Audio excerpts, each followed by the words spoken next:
ഭേദം വിളങ്ങി പറവാൻ മടിച്ചാരേ വേദാബർ അവർ വായിൽ തുപ്പിക്കൊടുത്തോവർ. മഹാനായ ഗൗസുൽ ആലം തങ്ങളെ കുറിച്ച് പറയുന്ന ഒരു സംഭവത്തിൽ കാണാം. ഹിജറ 521 ഒരു ശവ്വാൽ മാസത്തിൽ 16-ാം തീയതി ചൊവ്വാഴ്ച ളുഹർ നമസ്കാരത്തിന്റെ നേരത്ത് മഹാനായ ഗൗസുൽ ആലം തങ്ങള് അവിടുന്ന് നമസ്കാരത്തിനായി തയ്യാറെടുക്കുമ്പോ ഹബീബായ നബി മുഹമ്മദ് മുസ്തഫ സ്വല്ലല്ലാഹു അലൈഹി വസല്ലമ തങ്ങളെ കണ്ടുമുട്ടിയത്രേ. വലിയ ഔലിയാക്കളുടെ പദവിയിലുള്ളവരല്ലേ, വലിയ സ്ഥാനം ലഭിച്ചവരല്ലേ, അംഗീകാരം ലഭിച്ചവരല്ലേ, പുന്നാര നബി സ്വല്ലല്ലാഹു അലൈഹി വസല്ലമ തങ്ങളുടെ തലമുറകളിൽപ്പെട്ടവരല്ലേ. സ്വല്ലല്ലാഹു അലൈഹി വസല്ലമ തങ്ങളെ കണ്ടുവത്രേ.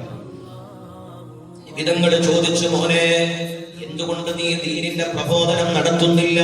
ദീനിന്റെ കാര്യങ്ങൾ എന്തുകൊണ്ട് നീ പ്രചരിപ്പിക്കുന്നില്ല? ഗൗസുൽ ആലം തങ്ങൾ അവിടുന്ന് പറഞ്ഞു, ഉപ്പാ ഞാനൊരു അനറബിയാണ്, എനിക്ക് ഭാഷ തിട്ടമില്ല, അതിനുള്ള ധൈര്യം എന്റെ മനസ്സിലില്ല എന്ന് പറഞ്ഞുകൊണ്ട് തന്റെ കുറവുകൾ ലോകത്തിന്റെ പ്രവാചകന്റെ മുമ്പിൽ നിരത്തുമ്പോ ഹബീബായ നബി സ്വല്ലല്ലാഹു അലൈഹി വസല്ലമ തങ്ങൾ പറഞ്ഞു അത്രേ, മോനെ നിന്റെ വായൊന്ന് തുറക്ക്. ഗൗസുൽ ആലം തങ്ങൾ അവിടുത്തെ വാ തുറന്നപ്പോ ഹബീബായ നബി സ്വല്ലല്ലാഹു അലൈഹി വസല്ലമ തങ്ങൾ അവിടുത്തെ റിസാലത്തിന്റെ പരിശുദ്ധമാർന്ന തുപ്പല് 7 തവണ ഹബീബായ നബി തങ്ങൾ ഗൗസുൽ ആലം തങ്ങളുടെ വായിലേക്ക് തുപ്പിക്കൊടുത്തു. ആണ് നമ്മുടെ മുഹീദ്ദീന്മാരിൽ കേൾക്കുന്നത്. ഭേദം വിളങ്ങി പറവാൻ മടിച്ചാരേ വേദാംബർ അവർ വായിൽ തുപ്പിക്കൊടുത്തോവർ. 7 തവണ ഹബീബായ നബി സ്വല്ലല്ലാഹു അലൈഹി വസല്ലമ തങ്ങൾ ഗൗസുൽ ആലം തങ്ങളുടെ വായിലേക്ക് തുപ്പിക്കൊടുത്തു. സുബ്ഹാനല്ലാഹ്. പിന്നീട് ചരിത്രത്തിൽ ഗൗസുൽ ആലം തങ്ങള് തന്റെ പ്രഭാഷണത്തിന്റെ മേഖലയിൽ ശങ്കിച്ചു പോയിട്ടില്ല, പരാജയപ്പെട്ടു പോയിട്ടില്ല. അവിടുത്തെ ഓരോ വാക്കുകളും ജനഹൃദയങ്ങളിലേക്ക് ഇടിമുഴക്കം പോലെ കടന്നു ചെന്നു. ആയിരക്കണക്കിന്, പതിനായിരക്കണക്കിന്, ലക്ഷക്കണക്കിന് ആളുകൾ അവിടുത്തെ വാക്കുകളും വചനങ്ങളും നിർദ്ദേശങ്ങളും ഉപദേശങ്ങളും പ്രഭാഷണങ്ങളും കേട്ടുകൊണ്ട് പരിശുദ്ധമായ ഇസ്ലാമിലേക്ക് കടന്നു വന്നു. ആ ളുഹർ നമസ്കാരം കഴിയുമ്പോ മഹാനായ ഗൗസുൽ ആലം തങ്ങൾ തിരിഞ്ഞു നോക്കുമ്പോ തന്റെ പുറകിൽ നമസ്കരിക്കുന്നവർക്കിടയിൽ മഹാനായ അലി റളിയല്ലാഹു അൻഹുവിനെയും കണ്ടുമുട്ടി. അലി റളിയല്ലാഹു അൻഹു ചോദിച്ചു, മോനെ നീ ജനങ്ങൾക്ക് മുമ്പിൽ എഴുന്നേറ്റ് നിന്നുകൊണ്ട് സംസാരിക്കാത്തതെന്തേ? ഗൗസുൽ ആലം തങ്ങൾ പറഞ്ഞു, എന്റെ ശരീരം വിറയ്ക്കുന്നുണ്ട്, എന്റെ മനസ്സിന് ധൈര്യം വരുന്നില്ല. മഹാനായ അലി റളിയല്ലാഹു അൻഹു പറഞ്ഞു, മോനെ നിന്റെ വാ തുറക്ക്. എന്നിട്ട് അലി റളിയല്ലാഹു അൻഹു 6 തവണ ഗൗസുൽ ആലം തങ്ങളുടെ വായിലേക്ക് ബറക്കത്തിന്റെ രൂപത്തിൽ തുപ്പിക്കൊടുത്തു.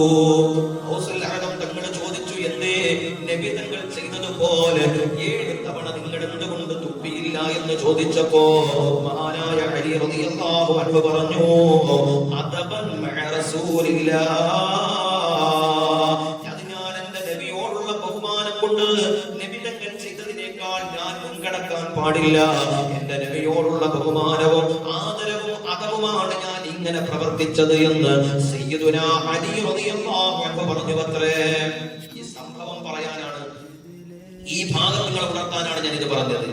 അതായത് നബി സല്ലല്ലാഹു അലൈഹി വസല്ലമ തങ്ങളെ അവർ എങ്ങനെയാണ് കണ്ടത്, പരിഗണിച്ചത്. അതുപോലെ ജീവിതത്തിൽ മര്യാദകൾക്ക് എത്ര സ്ഥാനമുണ്ടെന്ന് നമ്മൾ ചിന്തിക്കണം. ഒരു നിമിഷം മതി അതവ് കൊണ്ട് നമുക്ക് ഉന്നതികളിലെത്താൻ. നമ്മുടെ മക്കളെ നമ്മൾ ഉയർച്ചകളിലെത്താൻ നമ്മൾ ആഗ്രഹിക്കുന്നുവെങ്കിൽ നമ്മുടെ മക്കൾക്ക് നമ്മൾ കൊടുക്കേണ്ട ഏറ്റവും വലിയ സമ്മാനം, ഏറ്റവും വലിയ പോഷകം എന്ന് പറയുന്നത് നമ്മുടെ മക്കൾക്ക് നമ്മൾ അതവ് പഠിപ്പിച്ചു കൊടുക്കുക, നമ്മൾ അതവ് പാലിക്കുന്നവരായി മാറുക. മഹാനായ ഇമാം മാലിക് റഹ്മത്തുള്ളാഹി അലൈഹി, അല്ലാഹുവേ ലോകം കണ്ട വലിയ മഹാനാണല്ലോ. അല്ലാഹുവേ മഹാനായ ഇമാം മാലിക് റഹ്മത്തുള്ളാഹി അലൈഹി അവിടുന്ന് ചെറുപ്പകാലത്ത് ഇൽമു പഠിക്കാൻ വല്ലാത്ത ആഗ്രഹം, ഒരുപാട് വിദ്യാഭ്യാസം നേടണമെന്ന് മഹാനായ ഇമാം മാലിക് റഹ്മത്തുള്ളാഹി അലൈഹി കൊതിയായി. തന്റെ ഉമ്മായുടെ അടുക്കലേക്ക് ഓടി വന്നു. ഉമ്മയോട് പറഞ്ഞു, ഉമ്മ എനിക്ക് ഇൽമു പഠിക്കണം, ഉമ്മ അറിവ് പഠിക്കണം എന്ന് പറഞ്ഞു. ഉമ്മ പറഞ്ഞു, മോനെ എത്രയും പെട്ടെന്ന് നിന്ന് നീ ഈ നാട്ടിലെ ഏറ്റവും വലിയ പണ്ഡിതനായ മഹാനായ റബീഅത്ത് റളിയല്ലാഹു അൻഹുവിന്റെ അടുക്കിലേക്ക് നീ ഓടിച്ചെല്ല്. എന്നിട്ട് റബീഅത്ത് റളിയല്ലാഹു അൻഹുവിൽ നിന്ന് നീ ഇൽമു പഠിക്കണം, ഒരുപാട് അറിവ് പഠിക്കണം. അതിനു മുമ്പ് റബീഅത്ത് റളിയല്ലാഹു അൻഹുവിൽ നിന്ന് നീ ധാരാളം അദബ് പഠിക്കണം എന്ന് ഉമ്മ നിർദ്ദേശിച്ചു. ഉമ്മയുടെ ആ നിർദ്ദേശപ്രകാരം മഹാനായ ഇമാം മാലിക് റഹ്മത്തുള്ളാഹി അലൈഹി അറിവിനേക്കാൾ കൂടുതൽ നേടിയത് അദബായിരുന്നു. കണ്ടില്ലേ, ഇമാം മാലിക് റഹ്മത്തുള്ളാഹി അലൈഹി അവിടുന്ന് ജീവിതത്തിൽ എത്രമാത്രം അദബുകൾ പാലിച്ചവരാ, മര്യാദകൾ പാലിച്ചവരാ. മദീനത്തെ പള്ളിയിൽ ഒരു മനുഷ്യൻ പോലും ശബ്ദമുയർത്താൻ ഇമാം മാലിക് റഹ്മത്തുള്ളാഹി അലൈഹി സമ്മതിച്ചിരുന്നില്ല. തന്റെ ജീവിതത്തിൽ ഒരിക്കൽ പോലും മദീനത്തെ മണ്ണിലേക്ക് കടന്നു ചെല്ലുമ്പോ തന്റെ കാലിൽ ചെരുപ്പ് ധരിച്ചിരുന്നില്ല. മഹാനായ ഇമാം മാലിക് റഹ്മത്തുള്ളാഹി അലൈഹി അവിടുന്ന് വളർന്ന് വലിയ പണ്ഡിതനായി പടർന്ന് പന്തലിച്ച കാലത്ത് തന്റെ അരികിലേക്ക് ഇൽമു പഠിക്കാൻ വരുന്ന ജനങ്ങളോട്, തന്റെ അരികിലേക്ക് ഇൽമു പഠിക്കാൻ വരുന്ന മക്കളോട് ഇമാം മാലിക് റഹ്മത്തുള്ളാഹി അലൈഹി പറയുമായിരുന്നു, മക്കളെ, ഇതേതാ സ്ഥലമെന്നറിയോ? ഇത് മദീനയാ. ഇതേതാ പള്ളിയെന്നറിയോ? ഇത് മദീന പള്ളിയാ. ഇവിടെ ആരാ ജീവിച്ചിരുന്നതെന്നറിയോ? ലോകത്തിന്റെ നേതാവ് അഷ്റഫുൽ ഖൽഖ് മുഹമ്മദ് മുസ്തഫ സ്വല്ലല്ലാഹു അലൈഹി വസല്ലമ തങ്ങളല്ലയോ? അവിടുന്ന് ജീവിച്ചിരിക്കുമ്പോ നമ്മൾ എന്തെല്ലാം മര്യാദകൾ പാലിക്കുമോ? അവിടുന്ന് വഫാത്തായി പോയിട്ടുണ്ടെങ്കിലോ അവരോട് നമ്മൾ ജീവിച്ചിരിക്കുമ്പോ കാണിക്കുന്ന എല്ലാ മര്യാദകളും പാലിക്കണേ എന്ന് മഹാനായ ഇമാം മാലിക് റഹ്മത്തുള്ളാഹി അലൈഹി നിരന്തരം പറയുമായിരുന്നു. ഒരിക്കൽ തന്റെ സദസ്സിൽ ഇൽമു പറഞ്ഞുകൊണ്ടിരിക്കുമ്പോ ഇമാം മാലിക് റഹ്മത്തുള്ളാഹി അലൈഹി പറഞ്ഞു, ഹബീബായ നബി തങ്ങളുടെ ഹദീസ് പറയുമ്പോ, നബി തങ്ങളുടെ ഹദീസ് അവിടുന്ന് പഠിപ്പിച്ച ഹദീസുകൾ പറയുമ്പോ ശബ്ദമുയർത്തരുത്, നിശബ്ദതയോടെ അത് കേൾക്കണമെന്ന് തന്റെ സദസ്സിനോട് പറയുമായിരുന്നു. ആരെങ്കിലും നബി തങ്ങളുടെ ഹദീസ് പറയുന്ന നേരത്ത് ശബ്ദമുയർത്തിയാൽ ഫമൻ റഫഅ സൗതഹു ഇൻദ ഹദീസി റസൂലില്ലാഹ് ഫകഅന്നമാ റഫഅ സൗതഹു ഫൗക സൗതി റസൂലില്ലാഹ്.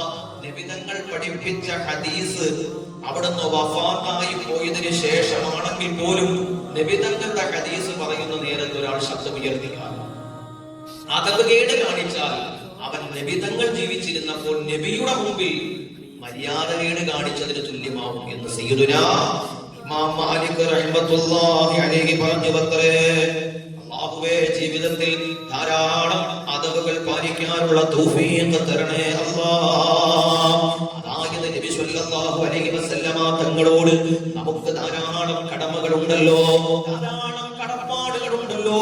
നബി തങ്ങളെ അനുസരിക്കുക എന്നത്, നബി തങ്ങളുടെ പേര് കേട്ടാൽ സലാത്ത് പറയുക, നബി തങ്ങൾ പറഞ്ഞ കാര്യങ്ങളെല്ലാം സത്യമായി അംഗീകരിക്കുക, നബി തങ്ങൾ നിരോധിച്ചതെല്ലാം അപ്പാടെ നിരോധിക്കുക. നബി തങ്ങൾ എന്ത് അഭിപ്രായമാണോ പറഞ്ഞത് ആ അഭിപ്രായത്തിന് മുൻഗണന നൽകുക. നബി തങ്ങളോടുള്ള സ്നേഹത്തിനാവണം മറ്റെല്ലാ സ്നേഹത്തെക്കാളും മുൻഗണന കൊടുക്കേണ്ടത്. ലാ യുമിനു അഹദുകും ഹത്താ അകൂന അഹബ്ബ ഇലൈഹി. ലാ യുമിനു അഹദുകും, നിങ്ങളിൽ ആരും യഥാർത്ഥ വിശ്വാസികളായി മാറൂല. നിങ്ങളുടെ സ്നേഹം മുഴുവനും പുന്നാര നബി തങ്ങളിലേക്ക് ലയിച്ചു ചേരുന്നത് വരെ, മറ്റാരെക്കാളും മറ്റെന്തിനേക്കാളും നിങ്ങൾക്ക് ഞാൻ പ്രിയപ്പെട്ടവനാകുന്നത് വരെ നിങ്ങളിൽ ആരും യഥാർത്ഥ വിശ്വാസിയാവുകയില്ലെന്ന് ഹബീബായ മുഹമ്മദ് മുസ്തഫ. കണ്ടില്ലേ, ആ സ്നേഹം നബി തങ്ങളിലേക്കാവണം ഏറ്റവും കൂടുതൽ എന്നത്. അത് മര്യാദകളിൽ ഏറ്റവും പ്രധാനപ്പെട്ടതാ. നബി തങ്ങളുടെ പരിശുദ്ധിയെ അംഗീകരിക്കണേ മുസ്ലിമേ. നബി തങ്ങളുടെ പരിശുദ്ധി അംഗീകരിക്കണം. അത് അഥവാണ് നബി തങ്ങളുടെ പരിശുദ്ധി എന്ന് പറഞ്ഞാൽ നബി തങ്ങളുമായി ബന്ധപ്പെട്ടതെല്ലാം പരിശുദ്ധിയാണ്. നബി തങ്ങളുടെ ശരീരം ശറഫാക്കപ്പെട്ട റിസാലത്തിന്റെ ഭാഗമാണ്. നബി തങ്ങളുടെ വസ്ത്രമാവട്ടെ, അവിടുത്തെ രോമങ്ങളാവട്ടെ, അവിടുത്തെ വിയർപ്പുകളാവട്ടെ, അവിടുത്തെ ശരീരമാവട്ടെ, എന്തുമാകട്ടെ, അതെല്ലാം പരിശുദ്ധമാണ്. ആ പരിശുദ്ധിയെ അംഗീകരിക്കണം എന്നതും അദബുകളിൽ പെട്ടതാ. അതുപോലെ നബി സ്വല്ലല്ലാഹു അലൈഹി വസല്ലമ തങ്ങളുടെ ദീനിനെ സഹായിക്കണം, പ്രബോധനം കൊണ്ടും ശരീരം കൊണ്ടും സാമ്പത്തികം കൊണ്ടും സഹായങ്ങൾ കൊണ്ടും നബി തങ്ങളുടെ ദീനിനെ സഹായിക്കണം, വളർത്തണം. അത് നബിയോടുള്ള അതവുകളിലുള്ളതാണ്.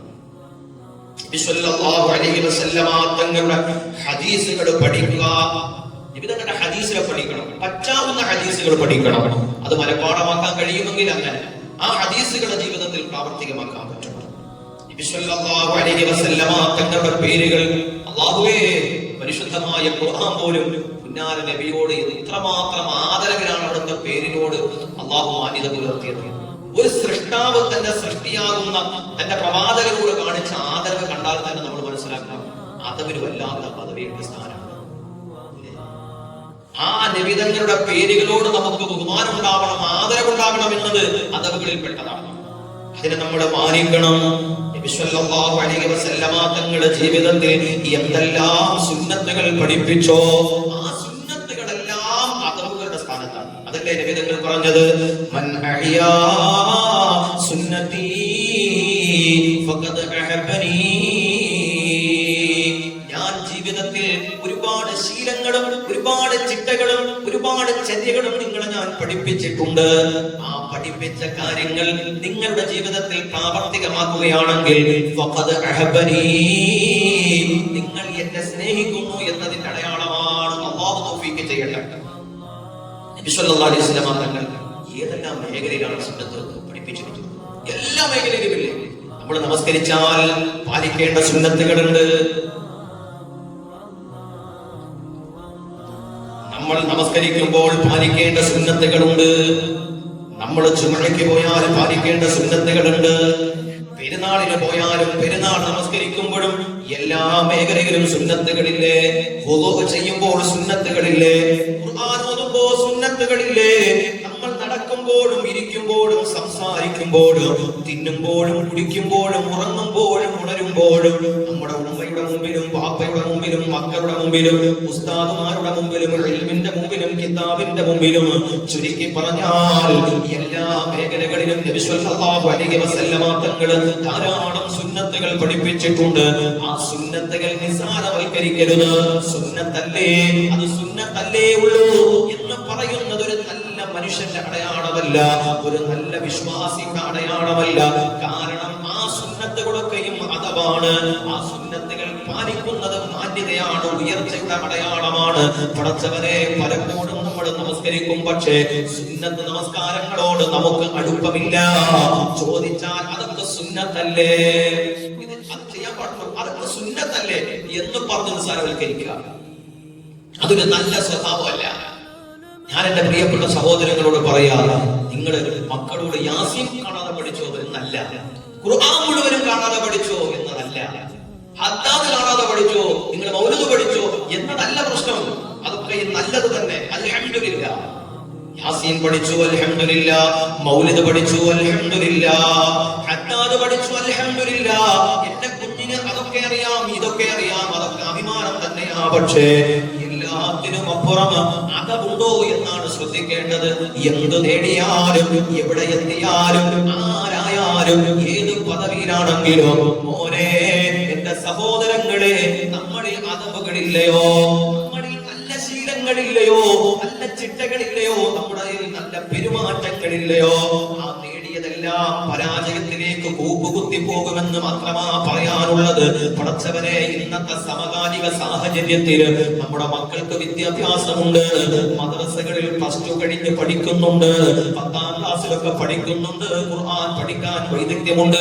എല്ലാ മേഖലയിലും നമ്മുടെ മക്കൾക്ക് കഴിവുണ്ട്. പക്ഷേ ആ മക്കൾക്ക് അതിനേക്കാളും വിലപിടിപ്പുള്ള അതവ് കൊടുക്കാൻ നമുക്ക് കഴിയാതെ പോകുന്നു. അതിനേറ്റവും വലിയ അടയാളങ്ങളല്ലേ നമ്മുടെ സമൂഹത്തിൽ കണ്ടുകൊണ്ടിരിക്കുന്നത്. അവർ ധരിച്ചിരിക്കുന്ന വസ്ത്രങ്ങളോ ഇസ്ലാമിന്റെ മാന്യതയുള്ള വസ്ത്രങ്ങളോ? അവർ തലമറച്ചിട്ടുണ്ട്, അവര് ശരീരം മറച്ചിട്ടുണ്ട്. പക്ഷേ അവരുടെ ശരീരങ്ങൾ പവിത്രമായ വസ്ത്രങ്ങൾ കൊണ്ട് മൂടുമ്പോഴോ അവരുടെ ഹൃദയങ്ങൾക്ക് മാന്യതയില്ല. പർദ്ദ ധരിച്ചുകൊണ്ട് സിനിമാ തിയേറ്ററുകളിൽ അലഞ്ഞു തിരിഞ്ഞു നടക്കുന്നവർ, അല്ലാഹുവേ, ദീനിനെ കളിയാക്കുന്നവര്, അല്ലാഹുവിന്റെ മുമ്പിൽ കരങ്ങളുയർത്തി ദുആ ചെയ്യുന്നതിനെ പരിഹസിക്കുന്നവര്, പടച്ചവനെ, എവിടേക്കാ നമ്മുടെ സമുദായം കടന്നു പോയിക്കൊണ്ടിരിക്കുന്നത്. എന്താ നഷ്ടപ്പെട്ടത്? അറിവില്ലാത്തതിന്റെ പേരിലാണോ? പണമില്ലാത്തതിന്റെ പേരിലാണോ? സൗകര്യങ്ങളില്ലാത്തതിന്റെ പേരിലാണോ? അല്ല, അവരുടെ കൈകളിൽ മാന്യതയില്ല, അവരുടെ ജീവിതത്തിൽ അതവ് ലഭിച്ചിട്ടില്ല, അവരുടെ ജീവിതത്തിൽ ചിട്ടയുള്ള ഒരു രീതി ലഭിച്ചിട്ടില്ല. അതെവിടുന്നാ കിട്ടുക? മദ്രസയിൽ പോയാൽ നമുക്ക് അറിവ് കിട്ടും. നമസ്കാരത്തിന്റെ ഫർളുകളും നമസ്കാരത്തിന്റെ ഷർത്തുകളും ഖുർആൻ ഓതേണ്ട രീതികളും മനപ്പാഠം ഇതെല്ലാം കിട്ടും. എങ്ങനെ സുജൂദ് ചെയ്യണം ഇതെല്ലാം കിട്ടും, എങ്ങനെ റുക്കൂ ചെയ്യണം. പക്ഷെ അദബ് എന്ന് പറയുന്നത് മാതാപിതാക്കളാകുന്ന രക്ഷകർത്താക്കൾ, മാതാപിതാക്കളാകുന്ന ഗുരുനാഥന്മാർ മക്കൾക്ക് പകർന്നു കൊടുക്കേണ്ട ഒരു വലിയ ദൗത്യത്തിന്റെ പേരാണ് അദബ് അഥവാ മര്യാദ. ഞാൻ ഇത് ചെയ്യുന്നത് മോശമാണ് എന്നൊരു കുഞ്ഞിന് തോന്നണം. ഞാൻ ഈ ചെയ്യുന്നത് വൃത്തികേടാണ് എന്നൊരു കുഞ്ഞിന് തോന്നുന്ന രൂപത്തിൽ വളർത്തണ്ടേ? അങ്ങനെയല്ലേ നമ്മൾ ചെയ്യേണ്ടത്? അതുകൊണ്ടല്ലേ നമ്മളൊക്കെയും ഇന്ന് സമൂഹത്തിൽ അപഹാസ്യരാകുന്ന, മോശപ്പെടുന്ന, കാഴ്ചയിൽ വൃത്തികേടെന്ന് തോന്നുന്ന എല്ലാത്തിനെയും നമ്മൾ ഉപേക്ഷിക്കുന്നതും ഒരു കണക്കിന് നമ്മുടെ മാതാപിതാക്കൾ നമ്മൾ ശീലിപ്പിച്ച ചില ശീലങ്ങളല്ലേ? എന്തുകൊണ്ട് അത്തരം അതവുകൾ നമ്മുടെ മക്കളിൽ എത്തുന്നില്ല? അവര് ധരിച്ചതൊക്കെ വസ്ത്രങ്ങളൊക്കെ പർദ്ദയാണ്, തല മറച്ചതൊക്കെയും വസ്ത്രങ്ങളാണ്, എല്ലാം ഉണ്ട്. രാവിലെ സുബഹി നിസ്കരിച്ചിട്ടുണ്ട്, ളുഹറുണ്ട്, ദിക്റുണ്ട്, ഹദ്ദാറുണ്ട്, എല്ലാം ഉണ്ട്. പക്ഷേ അതവ് മാത്രമില്ല. അതമില്ലാത്തവൻ ഇബ്ലീസിനെക്കാളും ഏറ്റവും മോശമായ നിലവാരത്തിലേക്ക് അനുവദിച്ചു പോകും. അള്ളാഹുവിനോട് സമാധാനം പറയേണ്ടി വരും. അള്ളാഹുവേ, ഞങ്ങൾക്ക് നീ നല്ല ജീവിതം തരണേ അല്ലാഹ്.